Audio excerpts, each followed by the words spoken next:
신약성경 261페이지입니다. 로마서 15장 32절 33절 말씀 제가 봉독해 드립니다. 나로 하나님의 뜻을 따라 기쁨으로 너희에게 나아가 너희와 함께 편히 쉬게 하라. 평강의 하나님께서 너희 모든 사람과 함께 계실지어다. 아멘. 아멘.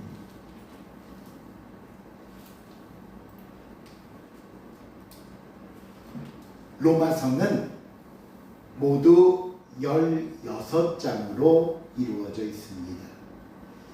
그 가운데 마지막 장인 16장은 로마서를 마무리하면서 개인적인 인사와 맺은말로 되어 있기 때문에 사실상 오늘 본문 15장 마지막 부분이 로마서의 결론 부분에 해당됩니다.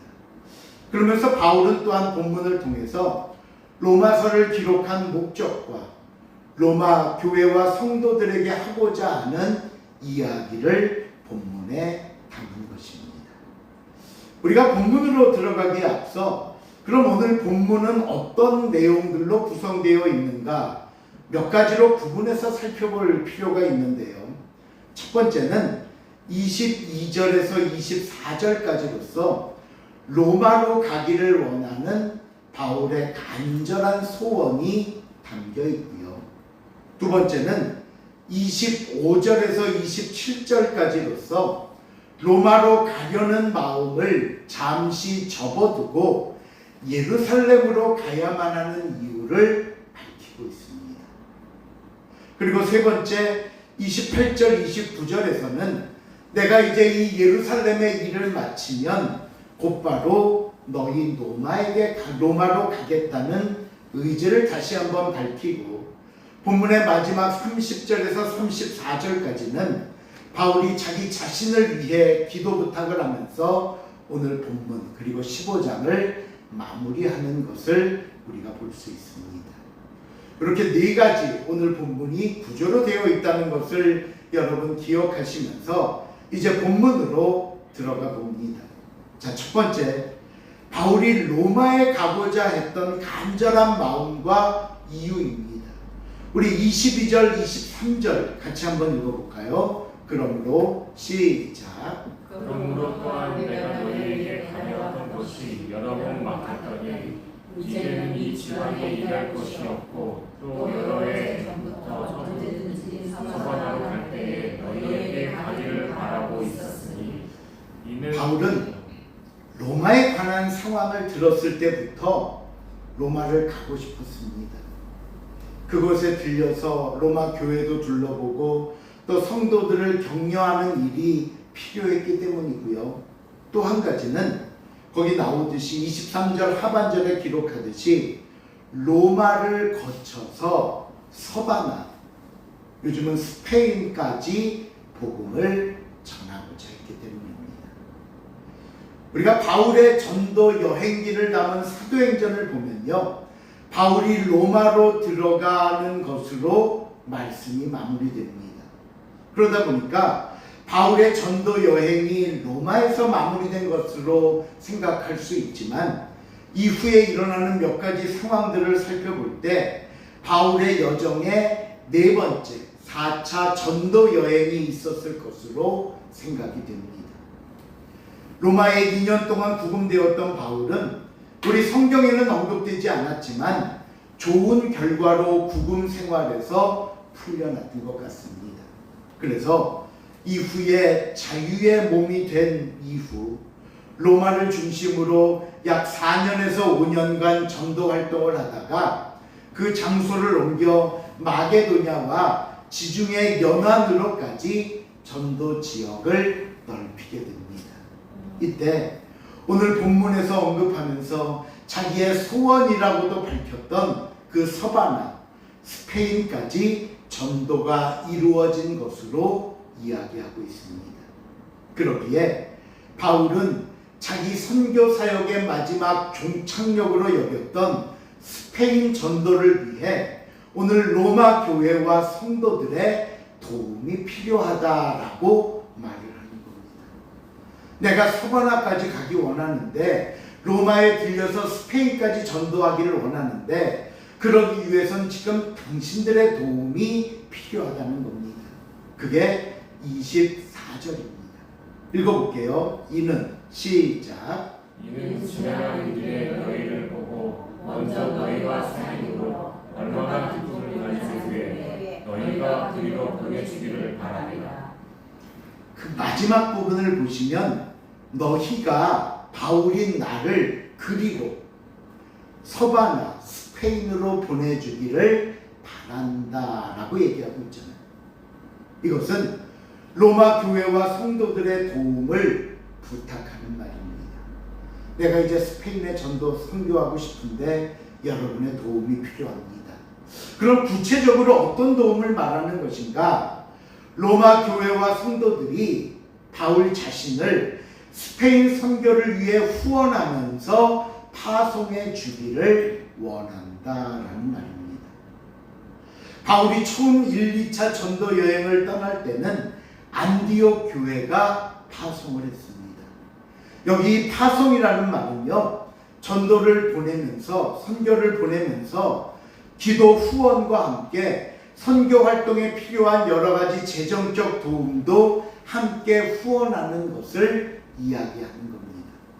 물론 바울은 때에 따라 본인의 직업이었던 그 장막 짓는 것, 텐트 만드는 일을 통해 선교비를 마련하기도 했지만 이것은 어떤 전문적으로 생계를 위해 일한 것이 아니라 선교하면서 간간히 하는 일이었기 때문에 필요한 모든 경비를 그것으로 다 충당할 수는 없었습니다. 그래서 선교를 위해서는 무엇보다 재정적인 지원이 필요한데요. 바울은 바로 로마 교회에 이 부분을 부탁하는 것입니다. 우리는 이 바울의 첫 번째 말씀을 통해 두 가지 교훈을 생각해 봤으면 합니다.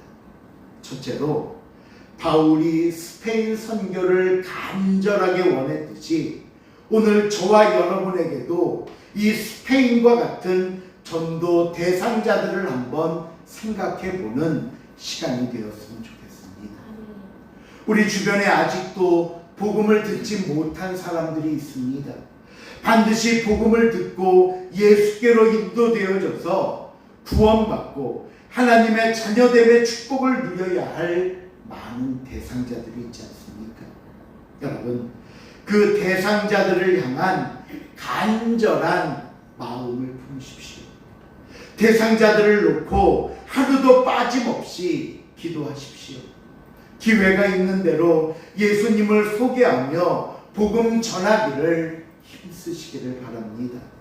이것이 먼저 믿은 저와 여러분의 책임이자 사명인 것입니다. 그리고 오늘 바울은 이 사역을 위해 로마 교회가 힘써주기를 원하듯이 여러분, 복음 전하고 전도를 위해 필요한 것 있으면 기도 부탁도 하시고 여러 가지 부탁도 하시면서 말씀하십시오. 우리가 여기서 한 가지 기억해야 될 것은요, 바울은 지금 로마 교회와 성도들에게 단순히 돈 이야기하는 거 아닙니다. 내가 돈 달라고 너희 로마에게 가겠다고 말하는 거 아닙니다. 중요한 건요, 이 스페인 선교를 놓고 함께 기도하자는 겁니다. 이 귀한 사명을 함께 감당하자고 이야기하는 겁니다. 그래서 우리가 어떤 선교에 대한 말을 할 때 이런 구호가 있습니다. 가든지 보내든지, 가든지 보내든지.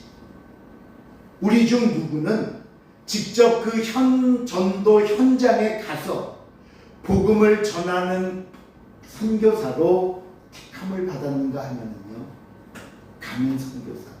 또 우리 중 누구는 내가 직접 가지는 못하지만 내가 있는 이 자리에서, 이곳에서 그를 파송하는, 보내는 선교사로 택함을 받은 것입니다. 우리가 그 전쟁 중에 있는 군대를 예를 들어보면 이럴 겁니다.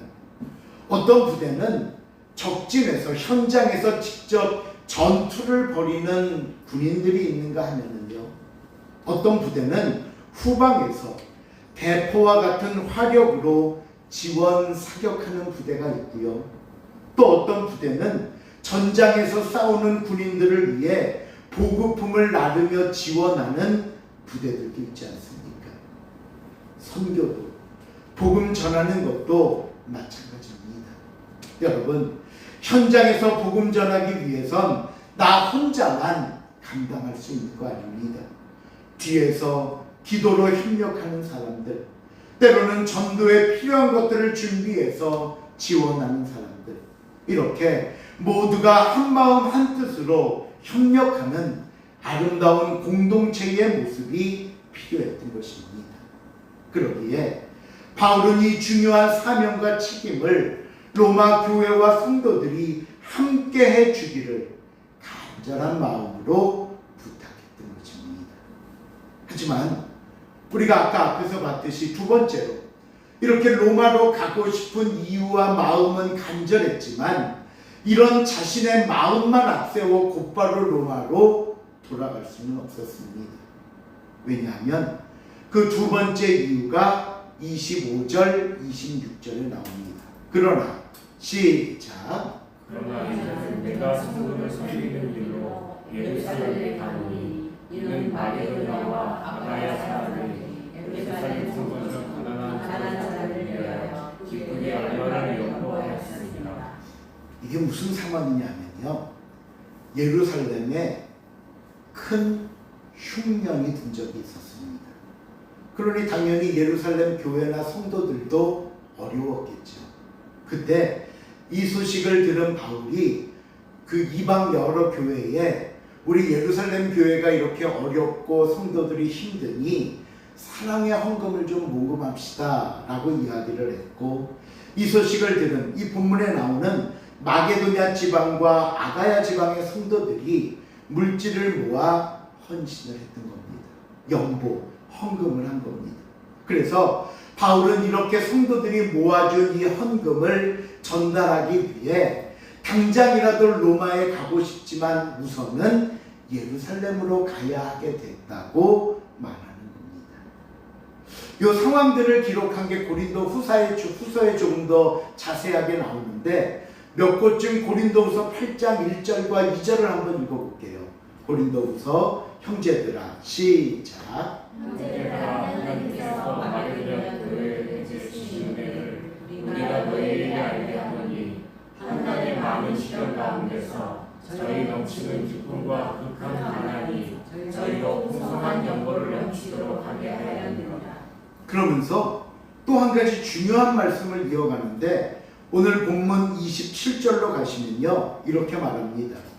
저희가 그 마게도냐나 아가야 성도들이 어떻게 해서 했다고요? 기뻐서 하였거든요. 또한 저희는 그들에게 빚진 자니 만일 이방인들이 그들의 영적인 것을 나눠 가졌으면 육적인 것으로 그들을 섬기는 것이 마땅하니라. 이 말은 무슨 말이냐면, 저희가 기뻐서 했대요. 그 이방 교회들이 예루살렘 교회가 당한 어려움을 보고 자원하는 마음으로, 기쁜 마음으로 정성껏 헌금한 것이라고 설명합니다. 그런데 그 다음을 보시면 뭐라고 얘기하냐면, 저희는 그들에게 빚진 자니, 그 이방 교회 사람들은 예루살렘 교회에 빚을 졌대요. 이방인들이 그들의 영적인 것을 나눠 가졌으면 육적인 것으로 그들을 섬기는 것이 마땅하니라. 이방 교회는 예루살렘 교회에 빚을 졌다는데, 그럼 무슨 빚을 졌다는 것이냐? 복음의 빚입니다. 이 말이 뭐냐면, 예수 그리스도를 통해 시작된 복음이 처음에 초대교인 예루살렘 교회가 모체가 되어서 유대와 사마리아와 땅끝까지 이르러 복음이 퍼져나갔고, 그 결과의 하나로 세계 각국에 있는 이방 나라의 교회들이 세워진 거 아닙니까? 그러니 이방 교회들은 복음이라는 빚을, 내가 복음을 전수받았으니 복음이라는 빚을 어느 교회에 지게 된 것이라고요? 예루살렘 교회에 복음의 빚을 졌다는 거예요. 예루살렘 교회가 복음을 전해주고 복음을 전파했기에 멀리 있는 우리도 복음을 듣게 되었으니 영적으로 우리는 예루살렘 교회에 빚을 진 것이다. 그래서 우리는 예루살렘 교회로부터 영적인 것을 나누어 받았는데, 복음을 받았으니까 영적인 것을 나누어 받았는데, 이번에 예루살렘 교회의 어려움을 듣고는 무엇으로? 육적으로, 헌금으로 그들을 섬기게 되었다라는 설명이에요. 복음의 빚을 져서 영적인 것을 받았는데 예루살렘 교회가 어렵다는 얘기를 들으니 이번에는 우리가 그럼 육적으로, 헌금으로 그들을 섬기게 되었다. 바울은 영적인 빚을 지고 육적인 것을 섬기는 모습을 빚을 졌으니 갚았다라고 표현하지 않았어요. 갚는다. 오히려 코이노니아라는 개념으로 말하고 있습니다. 여러분, 코이노니아는 헬라어인데요. 혹시 코이노니아라는 말을 좀 들어보신 적이 있습니까? 이 말은 뭐냐면 친교, 교제, 연합하다라는 의미입니다. 그런데 이 단어가 교회 안에서, 믿음의 공동체 안에서 사용될 때는요, 그냥 뭐 단순한 친목회, 그냥 단순한 즐거운 모임, 이런 성격을 넘어서 서로의 삶을 나누고 함께 세워져가는 믿음의 공동체 의식을 강조하는 내용입니다. 왜 그 한 예로 우리가 사도행전에 보시면 초대교회의 삶을 이야기하면서 성도들이 함께 모여 떡을 떼며 서로 기도하고 성도의 삶을 나누고 필요한 것들을 공급했다라고 말하는 겁니다. 그러기에 바울은 지금 이 이방 교회가 했던 헌금이 그리스도 안에서 진정한 코이노니아를 이루었음을 말하고 있는 겁니다. 오늘 저와 여러분이 이래야 합니다. 우리 교회가 이래야 하고요. 우리는 서로 이러한 모습을 위해 기도해야 합니다. 그리고 한 걸음 더 나아가 기도뿐만이 아니라 상대방의 삶에 필요한 것들이 있고 그것들을 도울 수 있는 내게 장점과 능력이 있다면 그것들을 도울 수 있는 마음과 형편이 될 수 있기를 바랍니다. 여러분, 제가 누차례 얘기하지만 우리에게 그런 재능을 주셨다, 우리에게 어떤 장점을 주셨다, 내게 어떠한 넉넉한 마음이나 재정이나 어떤 것들을 허락하신 이유는요, 그거 갖고 자랑하라고, 뭐 더 갖고 있음을 교만하라고 주신 게 아니라 부족하고 연약한 그들을 내가 갖고 있는 그 넉넉한 것으로 어떻게 하라고? 도우라고. 함께 세워져 가는 지체를 이루라고 나에게 허락하신 축복인 줄로 믿으시기를 바랍니다. 내게 주신 장점과 넉넉함은 그들을 돕는 도구이자 축복인 것입니다. 바울은 그래서 내가 너희 로마에게 가고 싶지만 지금은 어쩔 수 없이 어디로 가야 한다? 예루살렘에 가야 한다. 하지만 우리가 또 보았듯이 세 번째 단락에서는 그러나 내가 예루살렘에 가서 이 일을 마치고 나면 로마에 있는 너희에게 갈 것이고 너희와도 이렇게 아름다운 교제와 협력이 있기를 바란다 라고 말하는 겁니다. 이제 마지막 네 번째 단락에서 바울은 본문을 마감하면서 자신을 위한 기도 부탁을 하는데 이 기도는 크게 두 가지로 나뉘어 있습니다. 31절 읽어봅니다. 시작. 나로 유대에서 순종하게 자손로부터 번짐을 받게 하고 또 예루살렘에 대하여 내가 섬기는 성도들이 걸만하게 하고. 이게 무슨 얘기냐면요, 첫 번째 기도 제목은 그 앞부분 나로 유대에서 순종하지 않은 자들로부터 건짐을 받을 수 있도록 기도해 달라. 이것은 내가 이제 예루살렘에 들어가면 안전할 수 있도록 기도해 주십시오라는 거예요. 바울은 유대인임에도 불구하고 유대교가 아닌 예수의 복음을 전한다는 이유로 사실 가는 곳곳마다 유대인들의 박해와 고통이 있었습니다. 그런데 이 어려움은 유대교의 본고장이라고 할 수 있는 예루살렘에서는 저 이방 나라에서도 유대인들이 그랬으니 더욱 심하리라는 것은 누구나 예상할 수 있는 문제잖아요.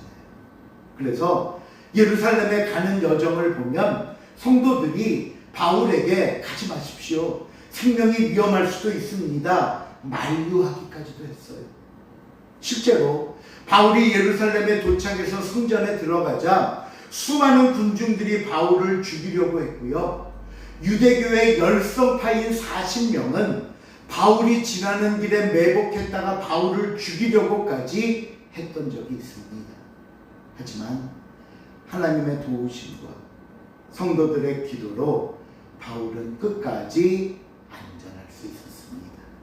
첫 번째, 내가 이제 예루살렘에 가게 될 텐데 그들로부터 나를 안전하게 지켜주옵소서.